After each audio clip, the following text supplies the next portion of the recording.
নমস্কার, আমি কবিতা। কবিতার কলতান থেকে আমার চ্যানেলে সবাইকে স্বাগতম। বড়োদেরকে প্রণাম জানাই, ছোটোদেরকে অনেক অনেক আদর আর ভালোবাসা জানালাম। আমি চলে এসেছি এখন হ্যাশট্যাগ আমরা সকলের আজকের বিষয় নিয়ে। আজকের বিষয় আমাদের অত্যন্ত আদরের পরশপাথর চ্যানেলের রুনাদি দিয়েছেন। রুনাদির চ্যানেলটা আগেই বলে নিই, রুনাদিকে সবাই চেনেন যারা হ্যাশট্যাগ আমরা সকলে দেখেন। তো হ্যাশট্যাগ আমরা সকলে রুনাদির চ্যানেলটা একটু সমস্যা হয়েছে। চ্যানেলটা রুনাদির ফোনের সেটিং থেকে আর কি হারিয়ে গেছে চ্যানেলটা, রুনাদি খুঁজে পাচ্ছে না। তো খুব সম্ভবত রুনাদি কালকেই বলল যে চ্যানেল থেকে ভিডিও দেবে, নতুন একটা চ্যানেল খুলেছে। তো আমি চ্যানেল আজকে যে আমি রুনাদির চ্যানেলটা দিয়ে দেব।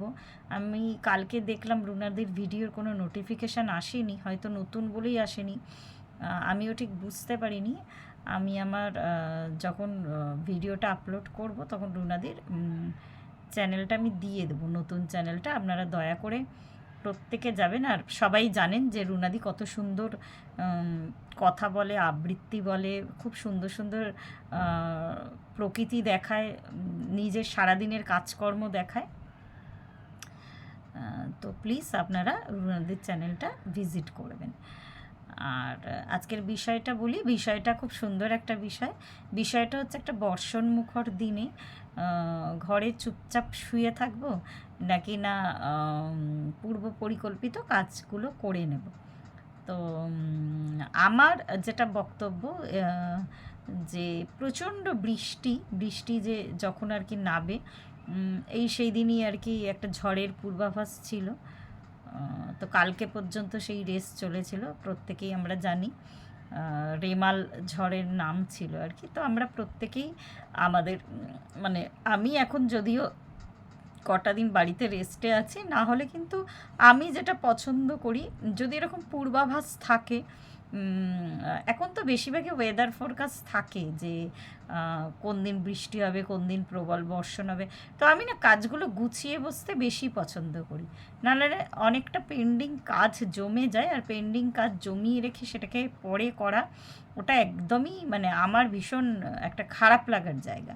আমার মনে হয় যে কাজটা আছে সেটা সময় মতো করে নিয়ে পরে রেস্ট নাও। তো সেটাই আমার বক্তব্য।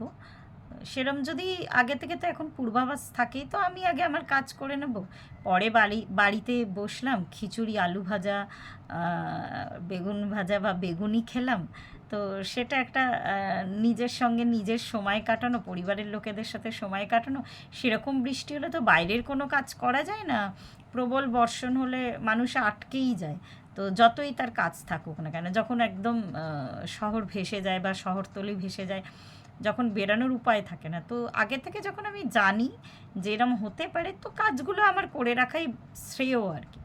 এবার যদি হঠাৎ করে মানে বিন বুলায় মেহমানের মতো যদি সেই অযোধ্যারে বৃষ্টি এসেই পড়ে, যখন দেখছি আমার আর বেরানোর উপায় নেই, তো তো তখন আমি সেই দিনটাকে এনজয় করব বাড়ির লোকেদের সাথে। তখন নিশ্চয়ই পরিবারের লোকেরাও সেরম বৃষ্টি হলে কাজে যেতে পারবে না, একদম এমার্জেন্সি ডিউটি যাদের যাদের যেতেই হয়, যারা লোককে সেবা দেন, যারা এমার্জেন্সি ডিউটিতে আছেন তারা জানেনই, তাদের কথা মানে আমি আলাদাভাবে বলছি না। তাদেরকে তো মানে আন্তরিকভাবে শ্রদ্ধা, তাদের যে কোনোভাবেই যেতে হয় 24/7 যাদের ডিউটি থাকে। তো সেসব ক্ষেত্রে আলাদা, তো সেসব ক্ষেত্রে পিক আপ ড্রপিংয়ের ব্যাপার থাকে।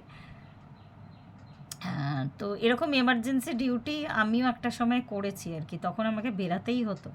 তো যাই হোক, তখন বৃষ্টি হোক, কোনো উৎসব হোক, অনুষ্ঠান হোক, তো তখন আলাদা কথা, তখন তো প্রশ্নটাই আসছে না। আজকে আমার একটা লাইটটা পেছন দিকে জ্বলা আছে না, একটুখানি আলোটা পড়ছে, আর ওই জন্য না মুখটা আরও ফ্যাকাশে লাগছে আজকে দেখতে। যাই হোক, তো এইটুকুই বললাম। তো আগে কাজ গুছিয়ে রেখে পরে বসাটাই বুদ্ধিমানের কাজ।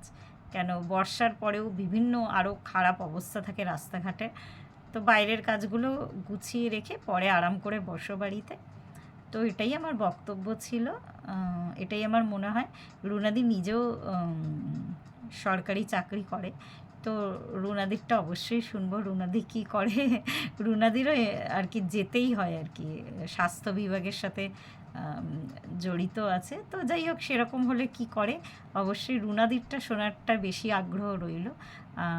আমার যেমন আপাতত সে টিউশন ছাড়া সেরকম কোনো বাইরের একদম খুব এমার্জেন্সি কাজ নেই। তো আমি আমার মতন করে সময়টা কাটাই।